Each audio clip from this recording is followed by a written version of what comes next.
Ano ang pinakalayunin ng Kristiyanong pamumuhay? Pag-usapan po natin 'yan sa devotion natin na ito.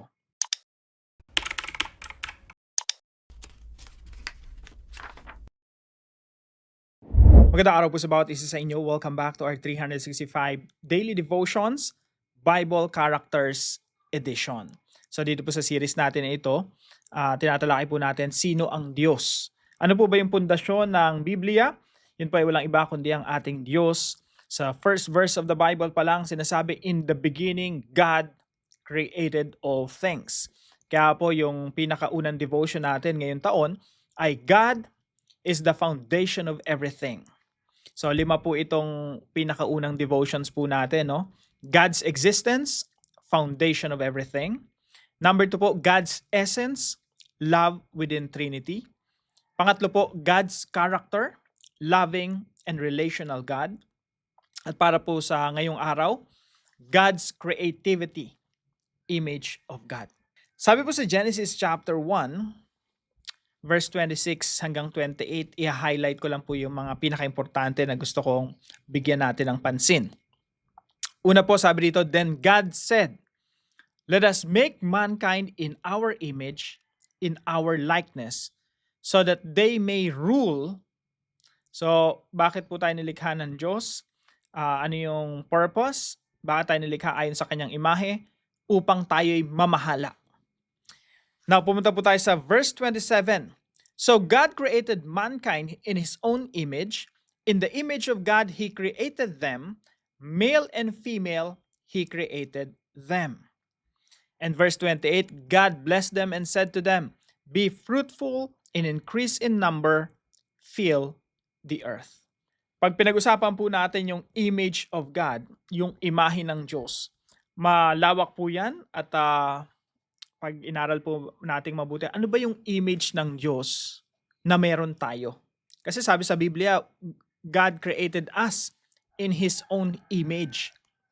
So pang isang semester po ito na kapag sa seminary, siguro isang semester to, no? Tinatalakay lang yung image of God.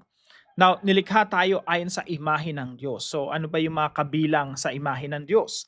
Magbibigay lang po ako ng 3 halimbawa. So God's image in us includes, number 1, capacity to think morally and reasonably. Tayo po mga kapatid, meron tayong kakayahan. Binigyan tayo ng kakayahan ng Diyos na mag-isip at malaman kung ano yung tama at mali. Nung ginawaan ng Diyos ang sila Eva at Adan, meron silang ganong consciousness, meron silang ganong awareness. Alam nila kung ano ang tama at mali.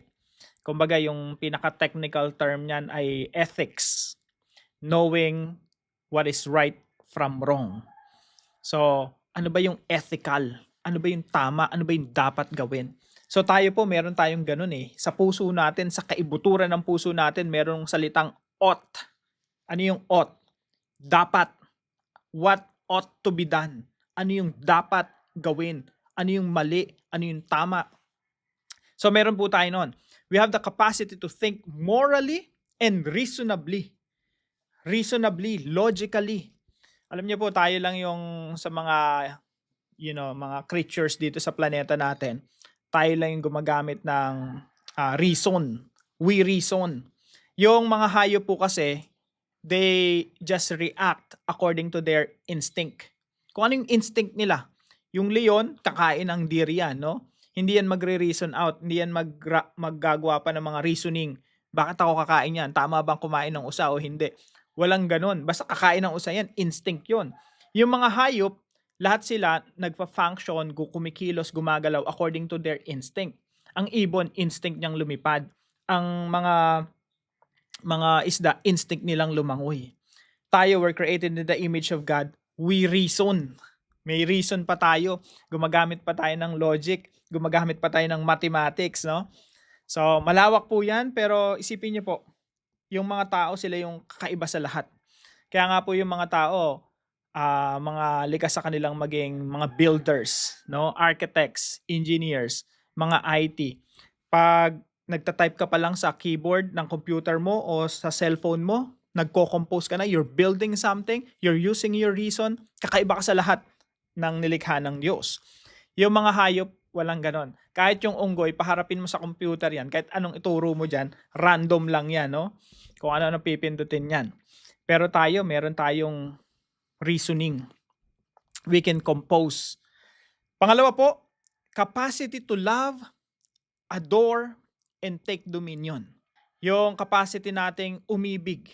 Again, sa mga hayop po, yung pagmamahal ng inang ibon sa anak inakay, yun po ay instinctive.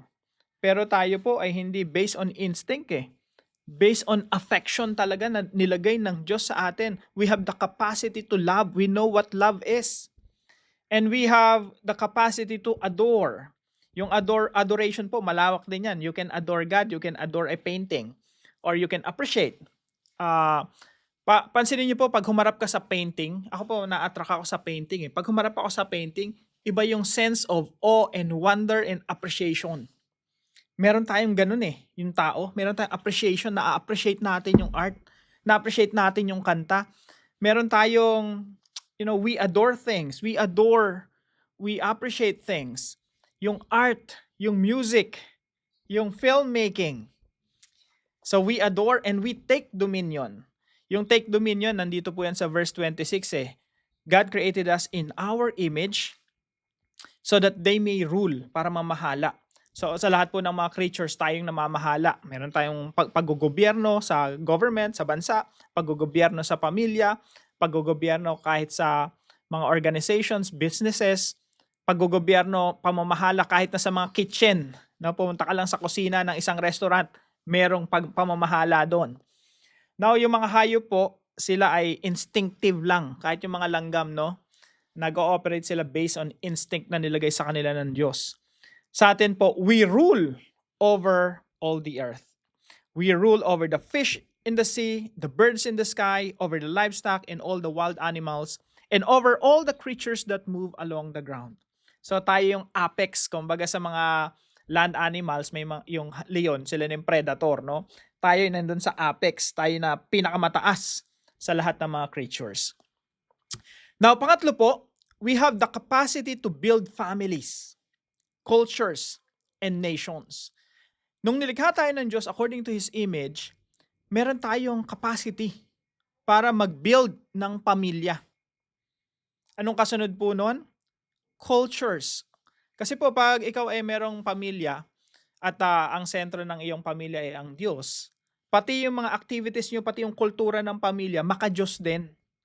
At yung lalabas sa pamilya nila Eva at Adan, mga maka-Diyos na mga bansa. Okay? Maka-Diyos na mga bansa. Yan po yung original na intention ng Diyos sa simula't simula pa. Nung nilikha niya po si Adan at Eva, ang intention niya ay mula kay Adan at Eva, mabuo ang iba't ibang mga lahi, iba't ibang mga tribo, iba't ibang mga bansa, at lahat sila ay merong maka-Diyos na kultura, maka-Diyos na lifestyle. Lahat ng iproproduce nila ng mga kanta, mga sayaw, na mga movies, na mga architectural beauties, no? Lahat ng yon maka-Diyos. Kaya intention niya ng Diyos from the very beginning, yung buong mundo mapuno ng image of God. Na lahat ng ginagawa ng tao based on the image of God. Ano ba yung image of God? So, we have the capacity to build families, cultures, and nations. Sipin niyo po si Lord, inilikha niya si Adan at Eva, pero wala pang mga nations, wala pang civilizations. Now, ang nasa isip ng Diyos, okay, Adan at Eva, kayo ang magsisimula ng civilizations, ng iba't ibang mga kultura, iba't ibang mga bansa. So, yan po yung included sa image of God. Now, paano po natin ito i-apply sa ating mga buhay, no?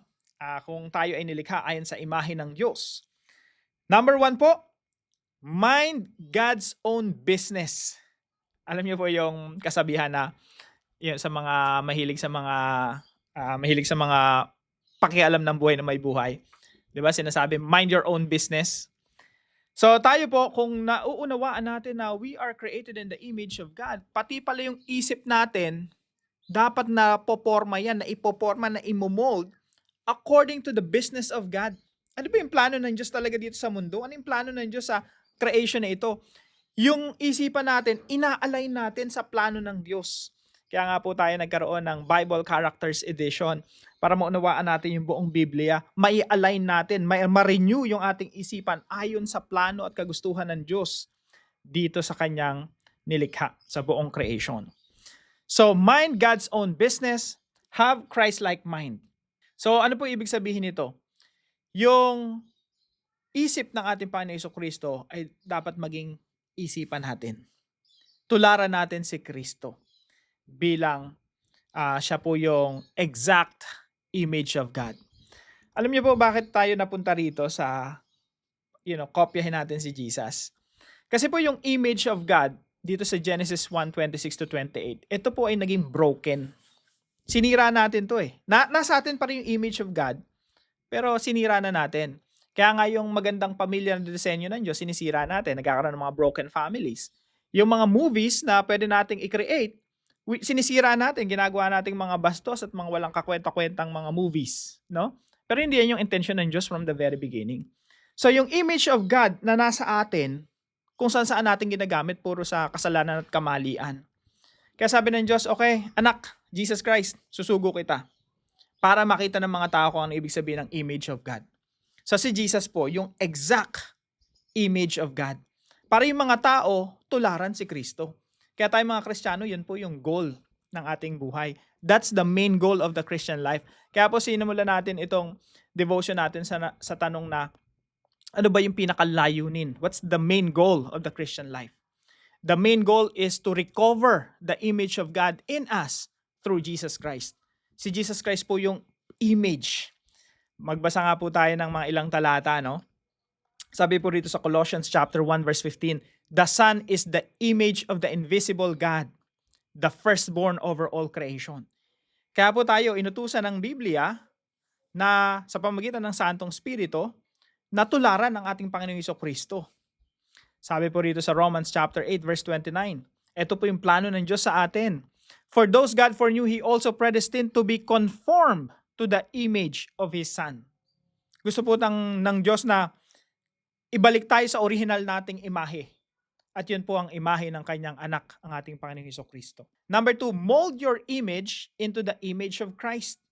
Actively, minomold natin yung image natin upang maging katulad ng ating Panginoong Jesucristo. We do that actively. Pero, tandaan natin, it is ultimately the work of the Holy Spirit.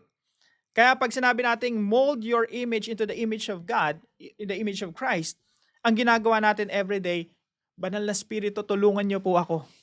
Nagpapasakop tayo sa pagkilos ng Santong Espiritu. Lagi nating sinusuko yung ating buhay sa pagmomold ng Santong Espiritu upang tayo maging katulad ng ating Panginoong Jesucristo. And number 3 po, multiply godly families, cultures, and nations. Yung atin pong mga kultura sa pamilya, yan po ang magbabago ng kultura sa society at eventually ng bansa. Now mga kapatid, kung ikaw ay may pamilya ngayon, I'm sure meron kayong family culture. Yung family culture nyo, dalawa lang yan. Either it is godly or ungodly. Makadiyos o hindi makadiyos. Kung yung pamilya nyo, naging kultura nyo yung sigawan, hindi makadiyos yan. No? Kung yung kultura ng pamilya nyo ay lagi nagsisiraan, lagi nagsasakitan, hindi makadiyos yan. At hindi yan yung intensyon ng Diyos sa iyong pamilya. Ang gusto ng Diyos sa iyong pamilya, tularan ang ating Panginoong Jesucristo at ma-restore yung pagmamahalan, pagrerespetuhan, paggagalangan sa isang pamilya. You have to have a godly family, godly culture in your family. So, kailangan po mag-multiply yan.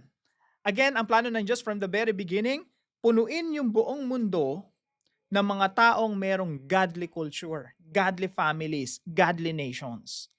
Yan po yung original plan ng Diyos na nire-recover ngayon sa pamamagitan ng Ebanghelyo at ng ating Panginoon Jesucristo. At yan po ang pag-aaralan natin sa loob ng isang taon.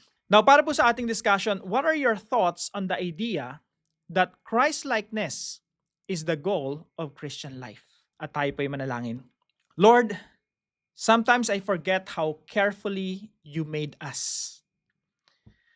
Thank you for creating me with purpose and for placing your image in me. even when I don't always live like it.